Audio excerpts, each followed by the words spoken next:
Assalamualaikum warahmatullahi wabarakatuh. Perkenalkan, nama saya Kety Junisa Piandari Utami dengan IMPM C1C022119. Baiklah, di sini saya akan menyampaikan materi mengenai imbalan kerja.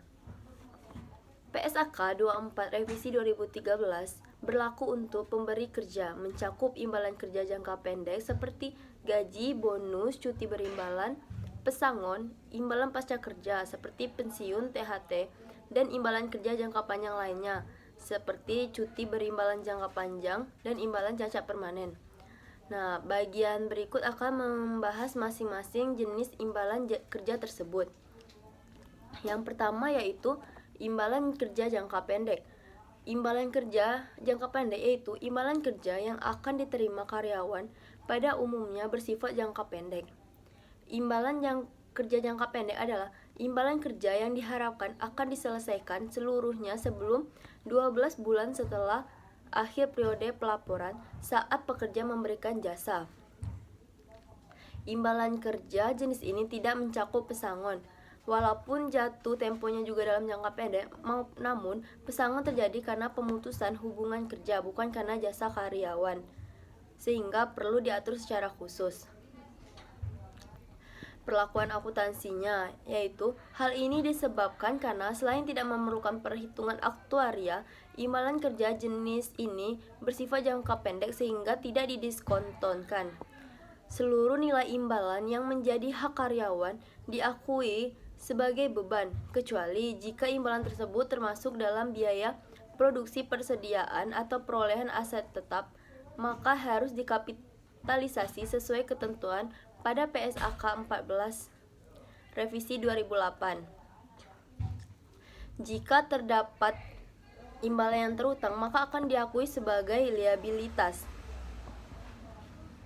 Cat berimbalan ada yang dapat diakumulasikan, yaitu dapat digunakan di masa depan jika cuti tahun ini tidak diambil seluruhnya. Sementara pada program lain, imbalan akan diterima jika karyawan tidak mengambil cuti. Prinsipnya adalah perusahaan harus mengakui beban sebesar perakiraan. Yang pertama yaitu imbalan yang akan diterima pada saat bekerja memberikan jasa yang menambah hak cuti berimbalan di masa depan jika cuti boleh diakumulasi. Dan yang kedua yaitu imbalan yang diterima pada saat cuti terjadi. Jika cuti tidak boleh diakumulasi, entitas dana pensiun dibagi menjadi dua jenis, yaitu yang pertama, dana pensiun pemberi kerja atau DPPK, yaitu dana pensiun yang didirikan oleh pemberi kerja untuk menyelenggarakan program imbalan pasti atau program iuran pasti. Peserta pada DPPK umumnya hanya karyawan pada perusahaan pendiri atau mitra pendiri. Yang kedua yaitu dana pensiun lembaga keuangan atau DPLK, yaitu dana pensiun yang dibentuk oleh bank atau perusahaan asuransi jiwa untuk menyelenggarakan proses program pensiun iuran.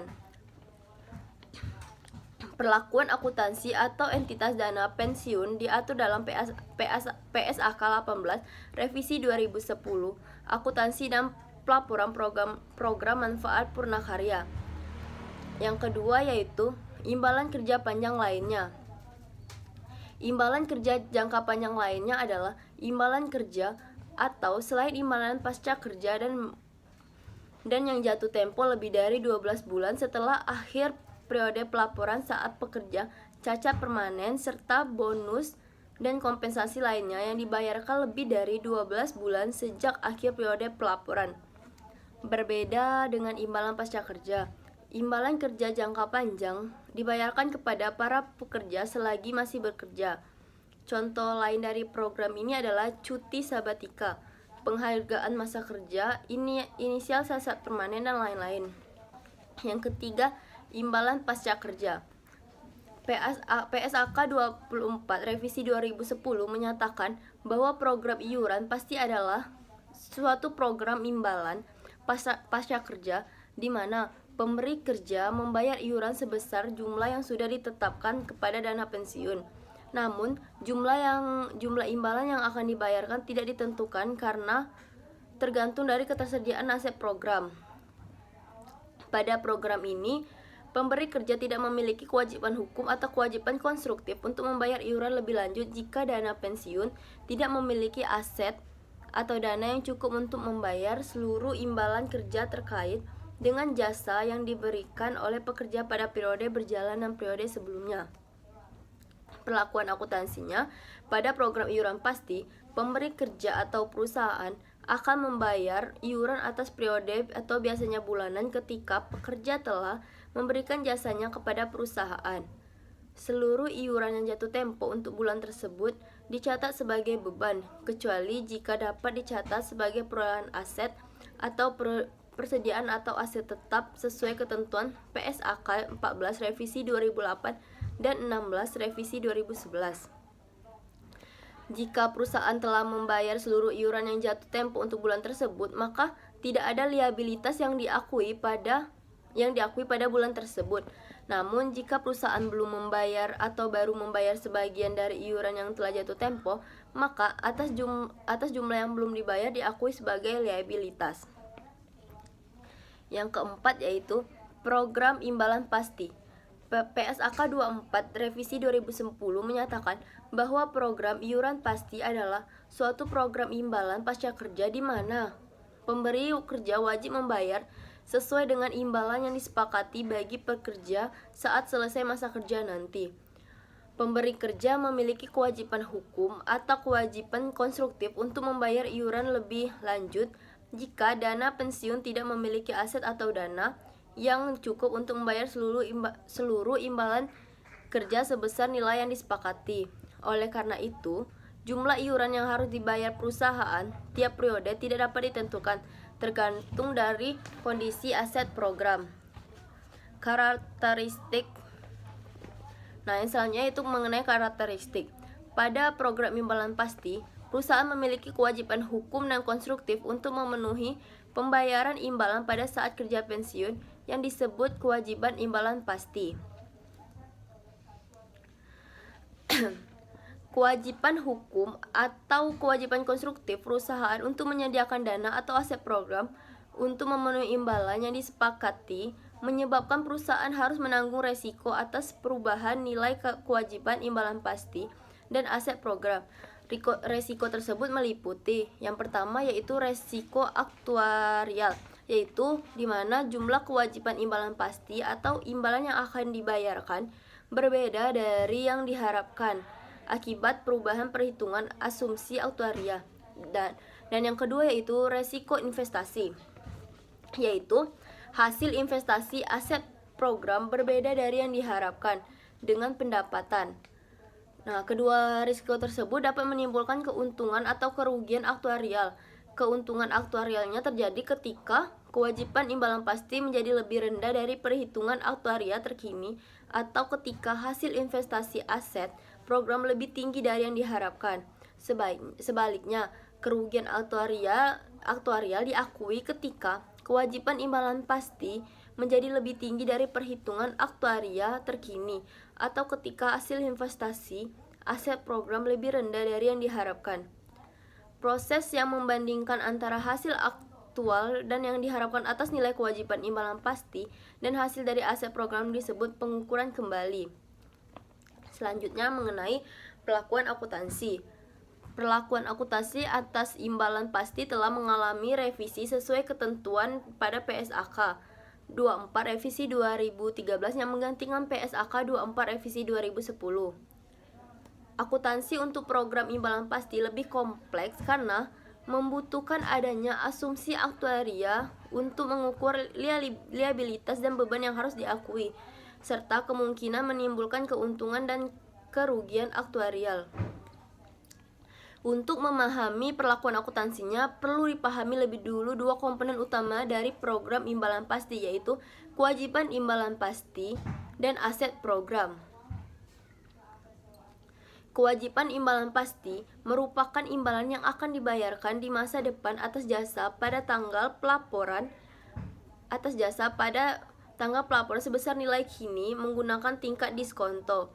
Yang selanjutnya disebut dengan nilai kini kewajiban imbalan pasti atau NKKIP. Nilai ini dihitung oleh aktuaris secara berkala dengan asumsi keuangan dan demografi terkini. Nah, faktor-faktor yang dapat mempengaruhi nilai kini kewajiban imbalan pasti yang meliputi berikut ini. Yang pertama yaitu biaya jasa. Nah, biaya jasa ini mencakup sebagai berikut, yaitu biaya masa kini, yaitu kenaikan nilai kini kewajiban imbalan pasti atas jasa pekerja dalam periode berjalan.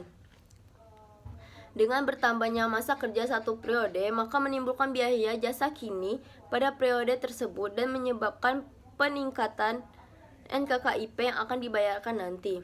Yang kedua yaitu biaya jasa lalu, yaitu perubahan NKKIP akibat perusahaan melakukan amandemen program imbalan pasti atau melakukan curtailment atau penurunan signifikan dalam jumlah pekerja yang ditanggung oleh program. Yang ketiga yaitu keuntungan atau kerugian atas penyelesaian, yaitu ketika perusahaan melakukan transaksi yang menghapuskan semua kewajiban hukum atas atau konstruktif atau sebagian atas seluruh imbalan dalam program imbalan pasti. Settlement menurunkan nilai NKKIP. Yang kedua yaitu nilai biaya bunga, yaitu kenaikan NKKIP yang timbul selama suatu periode karena periode tersebut semakin dekat dengan penyelesaian atau pembayaran imbalan, sesuai dengan prinsip nilai waktu atas uang, time value of money. Nilai kini present atau value akan lebih rendah dibandingkan nilai masa depan, dan nilai kini tersebut akan meningkat mendekati nilai masa depannya seiring berjalannya waktu akibat jarak periode yang semakin dekat. Yang ketiga yaitu pengukuran kembali yang mencakup keuntungan dan kerugian aktuarial, yaitu penyesuaian akibat perubahan asumsi aktuari atas NKKIP harus ditelaah ulang secara periodik, sehingga asumsi yang digunakan dalam mengalami perubahan setiap periode. NKKIP yang diakui adalah berdasarkan asumsi terkini, sehingga apabila nilai tercatat NKKIP menurut perusahaan lebih rendah, maka NKKIP harus dinaikkan menjadi nilai berdasarkan asumsi aktuaria terkini. Peningkatan NKKIP tersebut menimbulkan kerugian aktuarial. Nah, yang pertama itu aset program. Aset program adalah dana yang disediakan untuk membayar kewajiban imbalan pasti. Aset program tersebut dikelola secara terpisah di dana pensiun. Sementara faktor-faktor yang mempengaruhi nilai wajar aset program adalah sebagai berikut, yaitu yang pertama pendapatan bunga, yaitu kenaikan NWAP yang timbul selama suatu periode karena adanya imbal hasil yang diharapkan. Yang kedua, iuran atau penarikan iuran yang dibayarkan perusahaan kepada dana pensiun akan menambah NWAP. Sedangkan penarikan atau jika memenuhi syarat tertentu akan mengurangi NWAP. Yang ketiga yaitu pengukuran kembali yang mencakup keuntungan dan kerugian tiga aktuarial, yaitu penyesuaian akibat perbedaan antara ekspektasi dan nilai aktual aset program. Pembahas selanjutnya yaitu hanya menggunakan pendekatan dengan menghasilkan komprehensif lain sesuai PSAK 24 revisi 2013. Nilai liabilitas dan beban yang diakui. Tujuan dari akuntansi atas program imbalan pasti bermuara pada bagaimana mengakui dan mengukur nilai liabilitas di laporan posisi keuangan atau neraca dan nilai beban di laporan laba rugi. Dengan kata lain, nilai yang diakui sebagai liabilitas di laporan posisi keuangan adalah sebesar jumlah bersih dari yang pertama nilai kini kewajiban imbalan pasti NKKIP pada akhir periode pelaporan. Yang kedua, dikurangi nilai wajar aset program NWAP pada akhir periode pelaporan. Sedangkan jika sebaliknya akan menghasilkan surplus aset dilaporkan posisi keuangan lebih tinggi dari NWAP, maka akan menghasilkan defisit. Nilai surplus tersebut disesuaikan dengan dampak batas aset jika mengalami surplus, maka nilai aset aset yang diakui di laporan posisi keuangan neraca adalah terendah antara nilai surplus atau batas aset. Baiklah, sekian materi dari saya. Wassalamualaikum warahmatullahi wabarakatuh.